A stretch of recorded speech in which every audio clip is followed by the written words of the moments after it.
Hey there, GRE warriors. Today, let's dive into a word that's a game changer for your GRE vocabulary: adhere. First, let's break it down.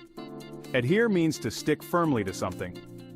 Picture a sticker clinging to a wall. That's exactly what adheres means. In a broader sense, it implies staying loyal to or following something closely, like a set of rules or a plan. Now, why should you care about the word adhere on the GRE? Well, the GRE loves to test not just your knowledge, but your ability to understand and use advanced vocabulary in context. Knowing words like adhere can give you an edge when deciphering complex reading passages and answering tricky questions. Imagine you're reading a passage about a scientist who adheres to a strict methodology. If you didn't know what adhere meant, you might miss out on key nuances of the text. But with this word in your arsenal, you understand that the scientist follows their method very closely, which could be crucial for answering questions correctly. Let's use adhere in a few sentences. It's important to adhere to your study schedule if you want to ace the GRE. Here, adhere means sticking to your plan without deviation. Another example, the company adheres to the highest standards of quality.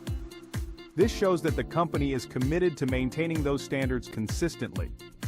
You see, mastering words like adhere isn't just about memorizing definitions. It's about understanding how they fit into different contexts and how they can be used to convey precise meanings. This skill is invaluable on the GRE, where every word can make a difference in how you comprehend and analyze passages. So, how can you make sure you truly adhere to your GRE prep?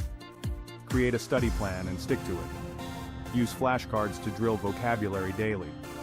Read extensively and pay attention to how sophisticated words are used in context.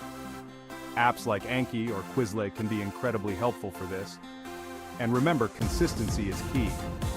Just like the word adhere suggests, stick firmly to your goals and study habits. The more you practice, the more these words will become second nature, giving you the confidence to tackle the GRE head-on. All right, folks, that's it for today. Keep working hard, stay focused, and don't forget to adhere to your study plans. You've got this. Until next time, happy studying.